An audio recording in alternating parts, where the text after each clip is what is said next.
So, hi, I'm Nivedita Indrajit, and I'm in conversation with Ravi Yadivilli.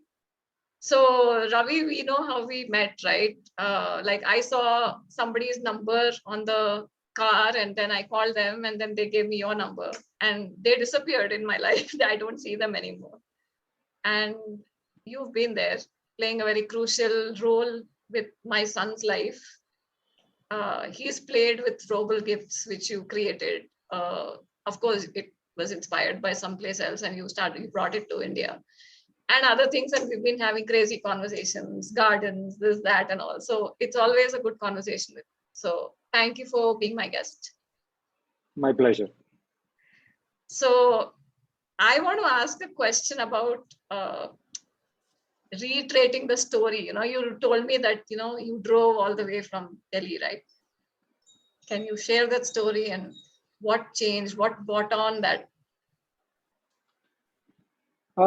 So I've never done such kind of a thing before. So just to give a context to the whole thing, I was working in one of the tech companies in Gurgaon in 2012, 2012 to 13. I was shuttling between Northeast and Delhi quite often, almost twice in a month, and very hectic schedule handling three different roles. So I think I was emotionally exhausted after 1 year. And at the same time, I had something to take care of in my family during that time. But I was held in Tripura, Agartala, that time.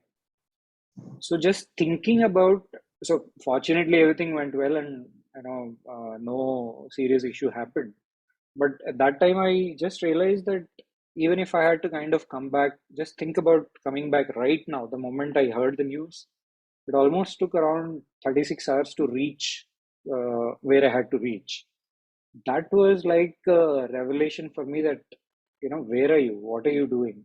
I mean, if something is serious and if your presence is required and you're not there, then there is no point of whatever you're trying to do. So immediately, once that assignment was over, I headed back to Delhi and requested my, friend and that time boss that I would head back to my own state and work there. So the decisions were so quick that I wanted to actually just get back the next moment, because it is human beings. So I mean, we are human beings, so you can't get in the next instant.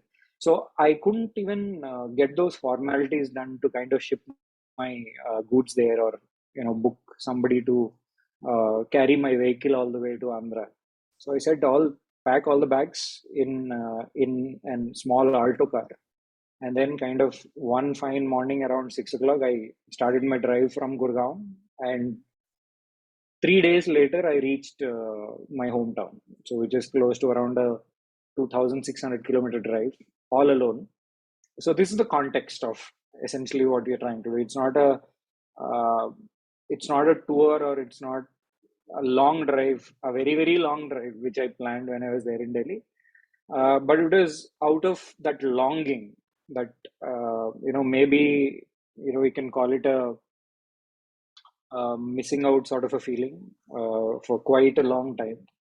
So that drove me actually. So it's an emotion rather than a physical feeling which actually drove me there. Now coming to the journey, uh, it was one hell of a journey. I don't think I will ever kind of do such kind of a journey in my life.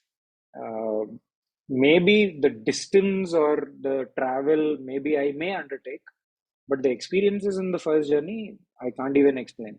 It actually made me realize myself what are the different phases when you actually do a very long thing.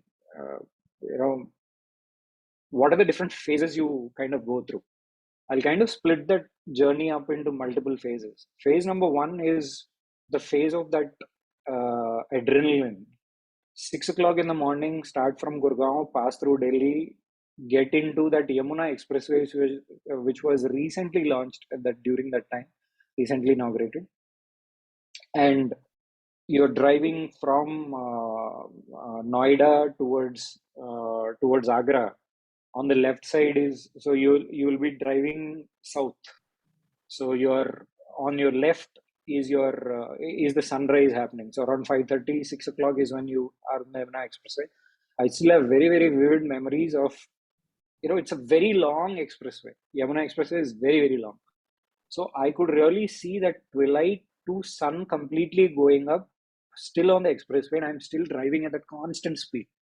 That was a moment which is worth cherishing for my life.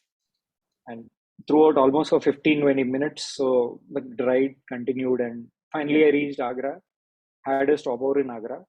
That is when the fatigue started setting in. You know, because we are used to drives which are like 50 kilometers, 100 kilometers, and you're just at 9 o'clock, 3 hours into the drive, still a very, very long way to go. Towards Bhopal, which is my next destination for the day. But after 3 hours, I had a tea, and then that fatigue started setting in. Now, what should I do differently? Second phase of the journey, all this thing. And I tried multiple things. I had some pillows in the car, so which I put under my hands. There's a mental fatigue. It is not, the body is not feeling that fatigue. The mind is actually telling you that you're fatigued, you need rest, you have to stop over. For stop over, you don't have anything. And another choice you have is you can go back. Even for going back, you have to drive three hours away. Yeah. Had that had you know had you drive, I mean, if you drive 3 hours into the journey, you might reach, Drive you back might to reach, Turkey. yeah, I mean, if you have to go back, you have to go by 3 hours. The same choice you apply towards this side, you will enter Madhya Pradesh, which is like almost 60-70% of the journey. So then I decided, okay, there's no going back. Let's move forward. Let's see what happens. This continued, this phase of mental fatigue continued for 1 hour, 1 hour, 1.5 hours. I was very uncomfortable, falling sleepy, all sorts of signs started showing up.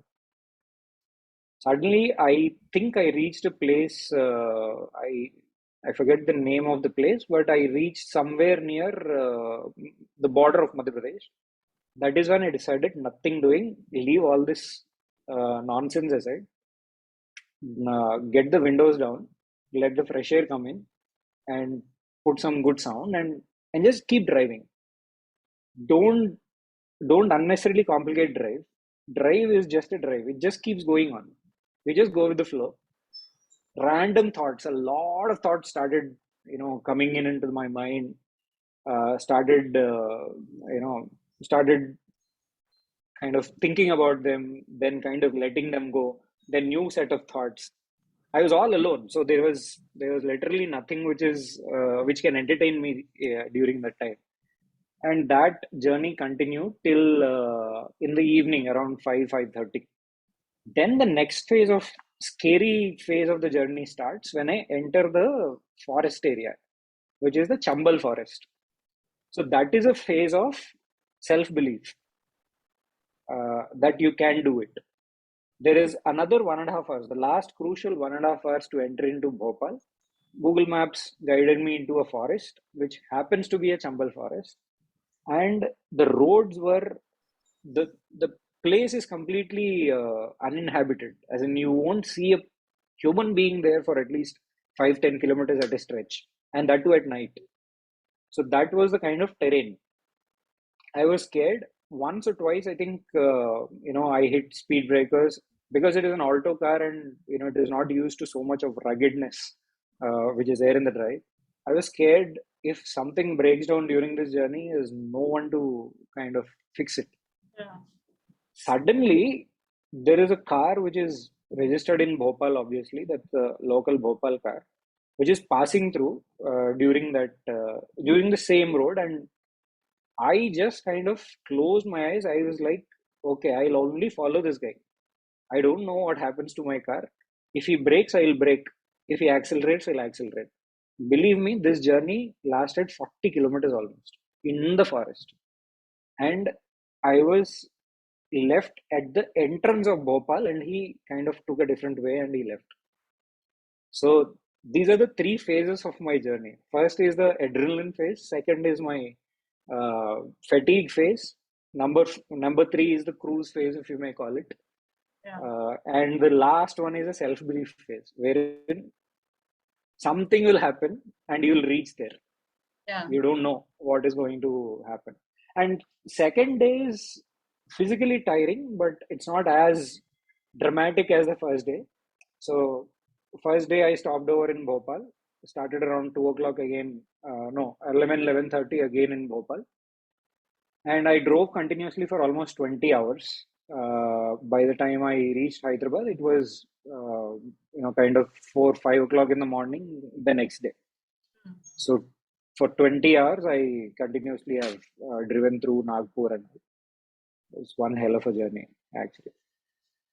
So do you think the silence of being with yourself also created a different choice for yourself, because the choices that you made after this journey has been incredible, right? I mean, the person you Definitely. were before and the person you were after. I remember that you were saying that, like, okay, this made me make my choices very, in that moment, spontaneous. Yes, there is that Bits Pilani guy also, right? And then there is this other guy who shows up during this journey. And then how is it in the future? Like when you both got together, like your Um, journey with whether it is your work, whether it's your personal life, whether it is the choices you made in a you know, certain ways. yeah, so it is journey is something which actually is like a mirror. It reflected on who I am. It was my journey did not create me as a human being. Right. It only showed what I am, and it only kind of gave me those reflections through those circumstances. And being all alone, as I said, I think you'll get the best. You'll get the most real of you when you are alone, and that is just a reflection. And right from the beginning, it is my philosophy has always been boundless in terms of kind of you can do anything, you can achieve anything. There's no stoppages unless it is crossing a red line. So that is a definite no-no. If it is if it is not a no-no, it is a big yes. It is either 0 or 1 game. It is never a moderated game. And that is precisely what happened in the journey also. And that is precisely what happened in the future post that journey also. When I started my entrepreneurial journey, it was an instantaneous decision to actually start off that. But of course, I mean, to create that product and all that, we went into something. We did not try to create a business and try to do a business. We wanted to create a startup, try to create value, which uh, is a real problem based on a real problem, which is actually there in the market and left unaddressed. A lot of people talk about it, but they don't really spend a lot of time on it. So that is where we saw that, okay, when there is a real problem, then let's kind of address that problem rather than thinking about ifs and buts and what people think about it or what it is. So in that same fashion, we created it.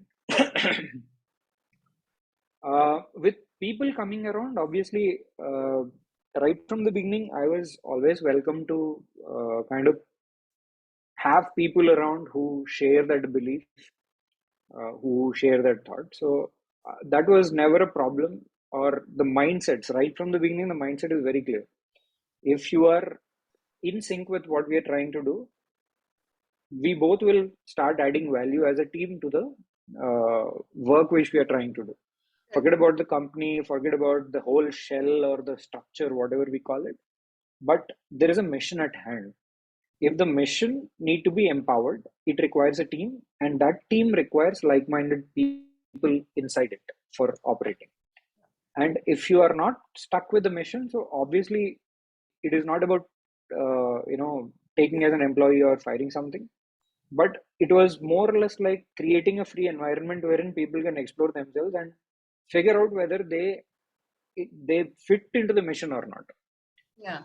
So that is something which I always believed right from the beginning. I was fortunate enough so that my bosses gave me that choice, and I gave the same choice to people around me. So uh, that journey has been a pivotal point in terms of knowing who I am. Yeah. So what do you do nowadays that is contributing in that sense, and like what is your mission now? So basically, a lot of things changed from the time I uh, ended my entrepreneurial journey. So a lot of things changed in person, in me as a person. First thing is basically, of course, I have got some baggage to be cleared from my previous startup, so that is a different story. But that is an operational baggage that has nothing to do with uh, what I believe as a human being. So that first thing about you can do anything and you want you know how do I put it? You can do anything and you can get on to anything. That feeling, I think it was too much of a skewed reality is something which I figured out over a period of time. Okay. Uh, so in this process, what happened is I focused a lot on the company, the work. It drove me crazy. I actually lost a hang of my own self in terms of who I am, what I am trying to do. That inner anchoring was literally missing for me. And I was running around to ensure that the third party is kind of doing well. The third party as a company is doing well. Okay. But in that process, I was actually, losing my own self in that process. The grounding is missing in terms of where am I going, what am I eating, what is happening in me physically. So at one point of time, I it took a lot on my physical health, and that is when I kind of had to kind of take that jerk and step back and think about what need to be done. So right now, over a period of this 10, 12 months, 10, 12 years, I literally figured out that I am a big picture guy. That is for sure. Hmm. I can't work in silos. Right. So you need to have a bigger picture and you need to have clarity of that. Connecting the dots. Yeah, it is not like if you give me a task of, okay, you give me, you take this part, just fix the nut and bolt and give me back. While I might kind of do it just for the sake of you telling me, I can't do that for my life. You have to tell me, I'll still do that. If you tell me, okay, this nut fits into this bolt, and this bolt goes into this part of the aircraft, and this aircraft will fly like this. Okay, Hmm. then I'm happy that there is a purpose for which I'm doing something. Right. See, if that blank is not filled, then the picture is lost. When that picture is lost, I don't get that purpose of doing something. So that is where I lose myself. And mechanically doing something is, that somehow Not did a not gel with negotiable me. thing for you. Yeah, it is definitely non-negotiable. Right. So that is what I've been working on. Operations and strategy, because I'm a management graduate, so operations and strategy has been my, uh, kind of those exciting areas which I discovered over a period of time. And I've been focusing only on that. Okay. And What brings very you happy with immense joy? Like what, if I ask you right now, what brings you immense joy? What are the 3 or 4 things that bring you immense joy? See, right now, actually, I think spending time with my family is the first priority. Number two is with my own self, taking that reflective time with my own self, trying to figure out what need to be done, what should not be done.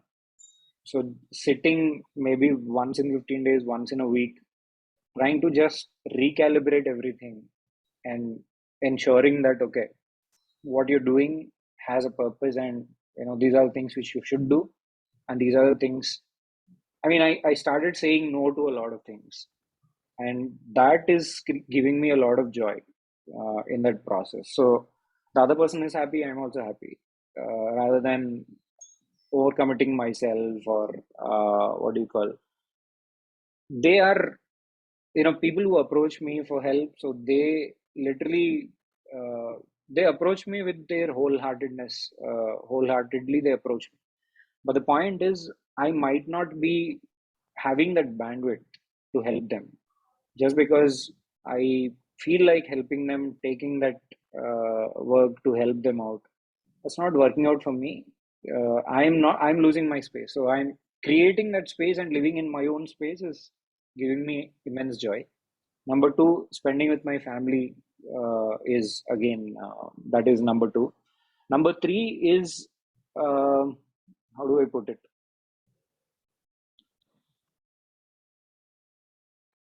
I think these are the only two. I mean, maybe number three is just kind of keeping my physical and mental health in shape. Mm. That's it. Yeah.